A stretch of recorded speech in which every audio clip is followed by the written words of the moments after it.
El Señor esté con ustedes. Evangelio de nuestro Señor Jesucristo según San Juan. El que viene de lo alto está por encima de todos. El que es de la tierra pertenece a la tierra y habla de la tierra. El que vino del cielo está por encima de todo. Él da testimonio de lo que ha visto y oído, pero nadie recibe su testimonio. El que recibe su testimonio certifica que Dios es veraz. El que Dios envió dice las palabras de Dios, porque Dios le da el Espíritu sin medida. El Padre ama al Hijo y ha puesto todo en sus manos. El que cree en el Hijo tiene vida eterna. El que se niega a creer en el Hijo no verá la vida, sino que la ira de Dios pesa sobre él. Palabra del Señor.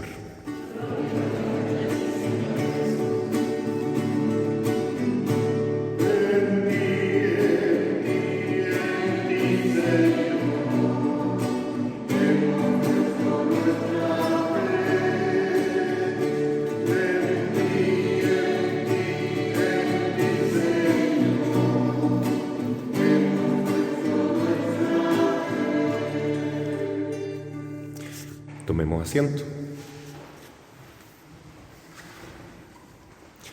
Queridos hermanos, hoy seguimos meditando este Evangelio de Juan en el capítulo 3, que nos habla de Jesús, que viene de lo alto. ¿Qué significa eso? Que Él siempre ha estado con Dios. Y esto es algo tan maravilloso porque a veces hemos escuchado esa frase: nadie ha venido del otro mundo para decir cómo es allá, y eso es mentira. Sí ha venido alguien del más allá, sí hay alguien que ha resucitado inclusive de la muerte para contarnos que hay esperanza de vida eterna y cómo es ese otro lugar, esa otra mansión o morada que Dios nos prepara. Y es nada menos que el mismo Hijo de Dios, es decir, Dios mismo, su palabra eterna, que se hizo hombre, se encarnó y, comentábamos antes con un hermano de la iglesia, no vino de cualquier manera. Jesucristo, siendo Dios, se hizo hombre, pero no vino así como de las nubes del cielo, así como sí subió, y vamos a celebrar en unas semanas más la ascensión del Señor. Él vuelve a Dios elevándose por su propio poder y queda oculto en las nubes del cielo.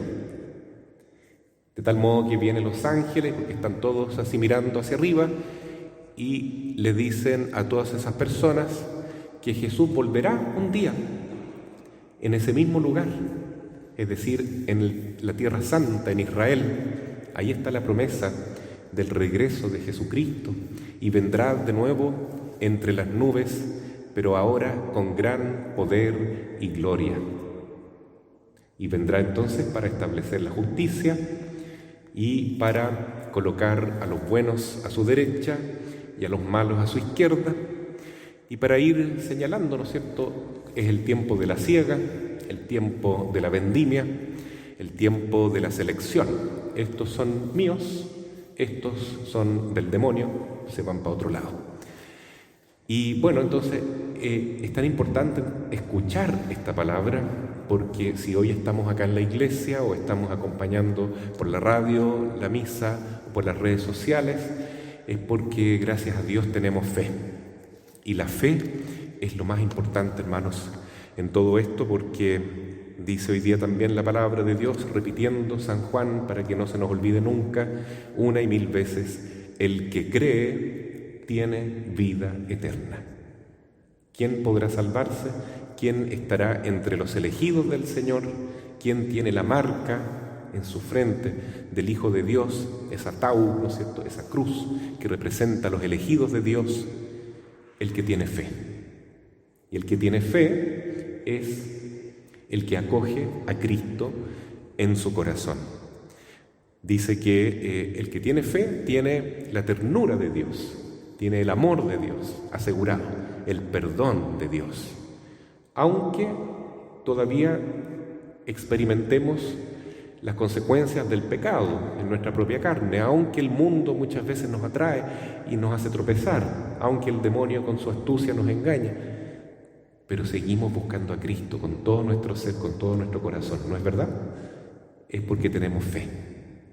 El que tiene fe tiene la salvación eterna.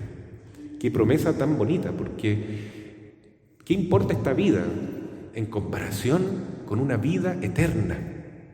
Si lo que nosotros vivimos aquí pasa como un relámpago, lo que realmente interesa es que nuestra alma, nuestro espíritu inmortal, está llamado a la vida eterna.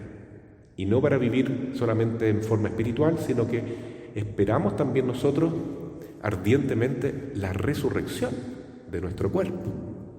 Los ángeles nunca tendrán un cuerpo, porque son espíritus puros. Pero los santos que están en el cielo, alguien me preguntó hace unos minutos atrás, ¿y a dónde se van las personas buenas después de la muerte? Bueno, las personas buenas ya no son personas, porque nosotros humanos somos personas cuando tenemos cuerpo. Somos cuerpo y alma. Y si no tenemos cuerpo, estamos muertos. Sobrevive, sí, nuestra alma inmortal. Nuestro espíritu se va a algún lado. Entonces, está bien la pregunta, ¿dónde van las almas de los muertos después de esta vida? Bueno, si son buenas personas, se van al purgatorio, probablemente para purificarse de sus pecados, para pagar la penitencia de sus culpas, porque ustedes saben, hermanos, que solamente se van al cielo los que son perdonados por Dios. Todos somos pecadores, excepto la Santísima Virgen, que es inmaculada. Entonces todos necesitamos el perdón de Dios. ¿Cómo nos llega el perdón? Por el bautismo se nos perdonan todos nuestros pecados. Y después los pecados personales que vamos cometiendo día a día, entonces Cristo nos quiere perdonar por medio del sacramento de la confesión. Pero el que se confiesa de un pecado mortal y Dios lo perdona en ese sacramento de misericordia, no se va al infierno, no puede condenarse, porque está perdonado. Entonces la confesión nos perdona de el pecado mortal y de la muerte eterna, es decir, de irnos al infierno. Pero todavía queda la pena temporal. Está la pena mortal, que es la muerte en el infierno, y está la pena temporal. ¿Y dónde se paga eso? En el purgatorio. A menos que hagamos penitencia en esta vida, que hagamos mucha oración, mucho sacrificio, muchas obras de caridad, muchos actos de amor, de fe, de esperanza, de humildad, y ya vayamos pagando nuestras culpas aquí mismo. Es decir, tenemos esta vida solamente para vivir de fe, para santificarnos y para demostrar que somos hijos de Dios. Y aquí está esta palabra, ¿no? El que cree en el Hijo ya tiene vida eterna, porque el Padre ama al Hijo y ha puesto todo en sus manos. Porque el Hijo de Dios, Jesucristo, es el que bajó del cielo para tendernos la mano a nosotros que estábamos totalmente caídos por causa de nuestros pecados, de la muerte, de la tribulación de este mundo, y nos levantó con su muerte y resurrección, y a todos nos quiere llevar de vuelta al paraíso, a la casa de Dios. Así es que esperamos con ansia que venga el Señor, pero lo esperamos también preparándonos en este mundo, preparándonos con fe, con mucha fe. Una fe que tiene que ser valiente hoy en día, una fe que tiene que ser testimonial. ¿Qué es lo que es testimonial? Es dar testimonio de Cristo. Es decir, yo no tengo vergüenza de reconocer que soy cristiano. Es decir, yo estoy de acuerdo con lo que enseña Cristo en la palabra de Dios y con todo lo que está contenido en su doctrina verdadera y santa. Por ejemplo, si alguien me dice a mí que Jesús desprecia a su madre, yo no acepto eso, no puedo aceptar esa mentira tan grande, ¿no? Hay gente que no entiendo cómo puede pensar que Jesús esté contento de que uno no tome en cuenta a la Virgen María. Es decir, el que más ama a la Santísima Virgen es Jesús. No vamos a encontrar a nadie más que ame tanto a Jesús, a su propia madre, como Jesús, ¿no? Es verdad eso. Y sin embargo hay gente que tiene la mente oscurecida y no entiende, y cree que a la Virgen María poco menos ni siquiera hay que nombrarla. Entonces yo tengo que defender mi fe, defender todo lo que está en el credo, todo lo que dice la moral católica, defenderlo, y defenderlo significa también a veces quedar mal delante de otras personas. A mí me toca dar clase en varios colegios. El otro día, en un curso, tercero medio, había dos jóvenes, una pareja, y empezaron a darse besos en medio de la clase, imagínense ustedes.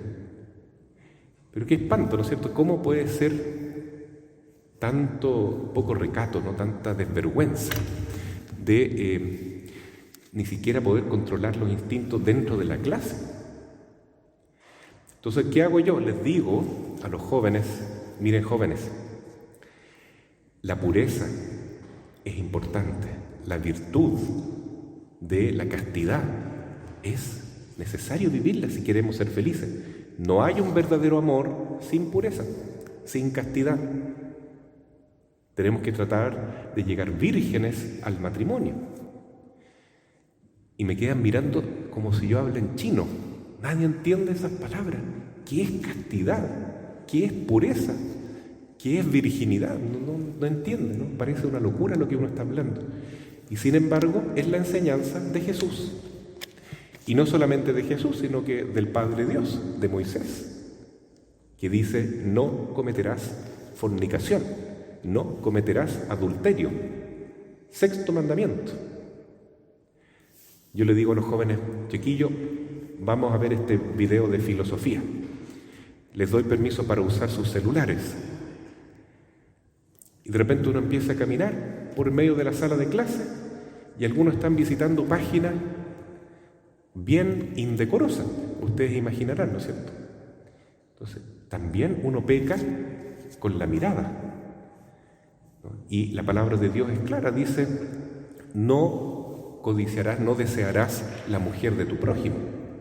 Jesús dice: si tú la miras con malos ojos, ya cometiste adulterio con ella en tu corazón. Te manchaste con la lujuria, con la impureza. Y parece que hablar estas cosas hace que uno sea como un ser de otro planeta hoy en día. No sé si a los papás les pasa o no, o simplemente ya se dejan llevar nomás por lo que el mundo está enseñando, ¿no es cierto? Hoy en día hay tanto descaro que en los mismos cuadernos que le pasan a los alumnos aparecen recetas de cómo ser homosexuales o bisexuales o esto y lo otro. Entonces vivimos en un mundo que está totalmente patas para arriba, como quien dice, ¿no? Es decir, contrario a la ley de Dios. Es una cultura anticristiana. Es muy difícil hoy en día ser un cristiano y vivir la fe y dar testimonio de ella. Pero se puede. Y en momentos difíciles, en los momentos de crisis, en los momentos de las peores herejías que han habido en la historia, ahí surgen, pocos tal vez, pero verdaderos apóstoles, hombres y mujeres que llevan la antorcha de la fe en medio de la oscuridad. Ojalá que nos toque a nosotros tener esta dicha de poder dar testimonio de Cristo en estos tiempos difíciles, porque eso se llama martirio. Y los que sean santos y mártires tendrán un puesto de mucha cercanía con Dios en el cielo. En la casa de mi Padre hay muchas moradas, dice el Señor.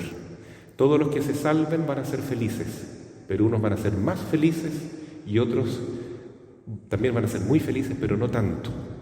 Es decir, hay distintos grados de felicidad y de amor, porque el corazón de uno se ensancha solamente en este mundo o se encoge en este mundo. La capacidad de amar se adquiere aquí.